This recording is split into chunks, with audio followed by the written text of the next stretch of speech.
COVID is the only instance where oxygen is required. Oxygen could be required in mostly all serious medical conditions and emergencies where there is breathlessness and respiratory problem.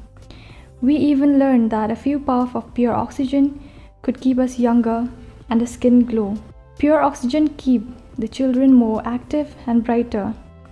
Dr. Oxygen generator does not need battery or electricity and has a long shelf life. Dr. Oxygen, a small and a light gadget, is not only for the hospitals but for every other public places and health centers, school, gym, clubs, and I would say every home. It is very affordable and a must-have. Wadlah hadir na kaliang kabor sarkar jela keladang penjari ya ka jingele jawan jengki brio nakawai ka jela sakawai pat ka jela kabajutip kum ka interstate henry lalapat iki babun ki brio kim patiaw lane le persha ikatika an penjari balabu da ka sarkar ya kane lalap menta ka sngi ka pratari unaitung ha ka snong umdihar iki laingut ki bar jela ki bawan na ka jela West Bengal hadin balayo bantokit iki tegi laingut ki bar jela lasem bagi tegi laingut ki layo bandrung sakane ka jela Dagaba kila yai lain naga jaka le test covid khat khandai kaba ha umling ha kaba khlam dale ya ka test covid khat khandai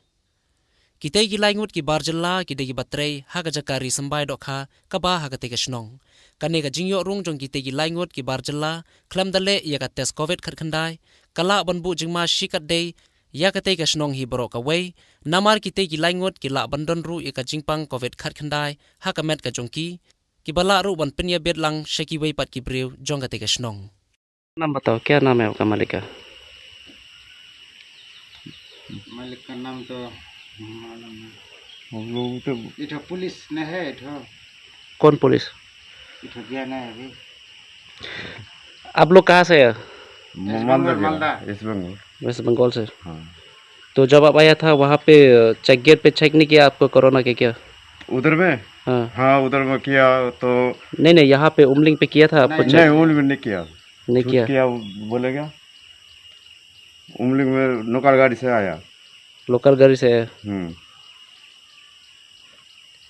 तो यहाँ पे आप क्या काम करते हैं दुका सप्लाई तो अभी आप क्या कर रही है वापस जाएंगे या नहीं अभी दुका सप्लाई करेगा 2-3-4 महीना रुकेगा इधर अच्छा आपको यहाँ पे आपका मालिक ही बुलाया था हाँ नाम क्या था आपका मालिक का नाम बताइए हम तो नहीं आता वो कौन का नाम क्या बताए मैं इधर मालिक हम मालिक का नाम तो मालूम नहीं